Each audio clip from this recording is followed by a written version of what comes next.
So we'll look at foodstuff categories requiring caution.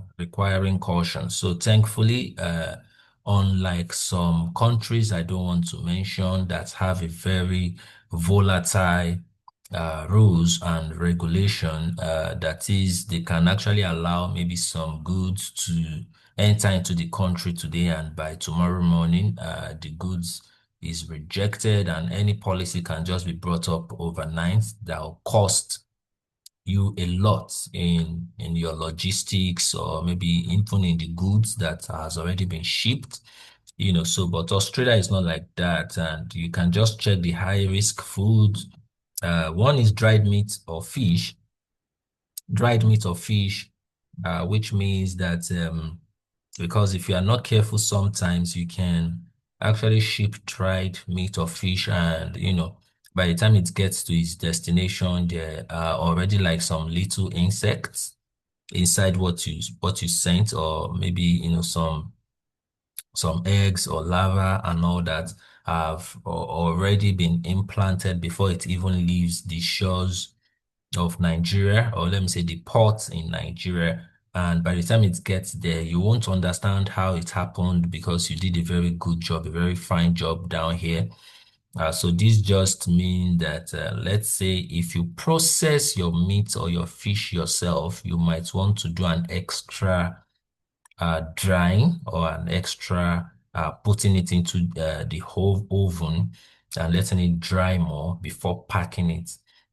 And if you are doing your packing, you can pack it directly from oven or whatever equipment you are using into your sealed bag, okay, into your sealed bag. So to avoid any stories that touch the heart. Then fermented or smoked product is also high risk. Fermented or smoked product, if it's fermented and has to do with alcohol, yes, it's likely to be rejected. And if it's smoked, that is, the way you smoke it, it's really dependent. If you used standard machinery in your smoking, if you use gas or if you use wood, so some of these smoked products could be identified to be carcinogenic and maybe could cause cancer or that kind of thing, so they can be rejected. And this is one of the reasons why very good labeling is required, okay? And don't forget that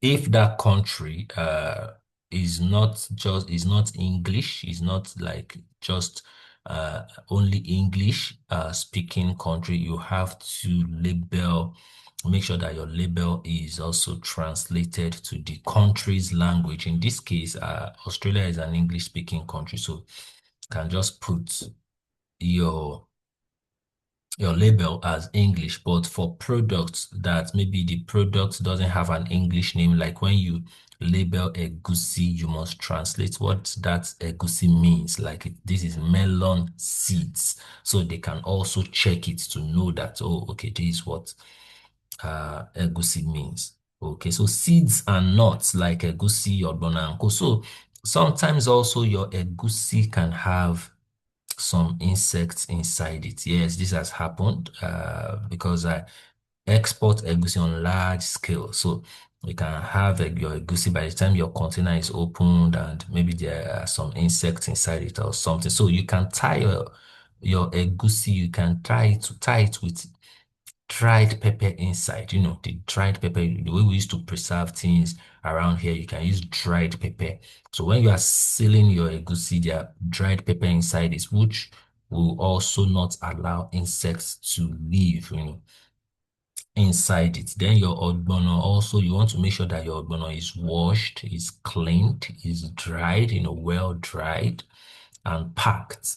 Okay, while you are sending it, so it gets there fresh and neat. It's not too dirty, the way it used to be when you first buy it from the market. Then tubers, yeah, the thing with the tubers is just that most tubers spoil before it gets to its destination. So, but if you understand how to ship your tubers, that's out of scope for our class. So, but if you understand how to do that, you can actually ship your tubers, still send your tubers if it will meet the standard to be accepted over there. But because when you are actually exporting food stuff, you are exporting it in small quantity and not like taking a whole container. So you can use them as just to test the market, test how long it will take for your processed products to maybe spoil or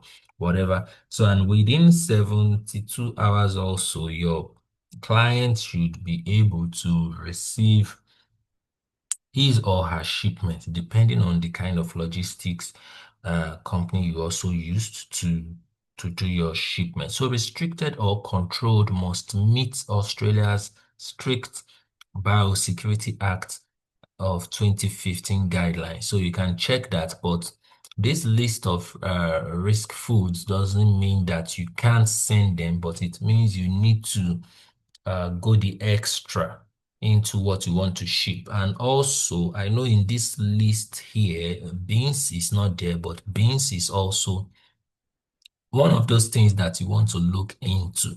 Okay, so beans is also one of those things you want to look into. You want to make sure that your beans has no hole in it, has no insect that has died, maybe inside the beans or outside the beans. So you want to make sure it's well picked, neatly picked, dried, well dried. Then also it's whichever beans has hole there, you make sure it's picked out, it's removed. So whatever you have is real perfect. And when you are packing it, you put in some pepper inside, and you can also add some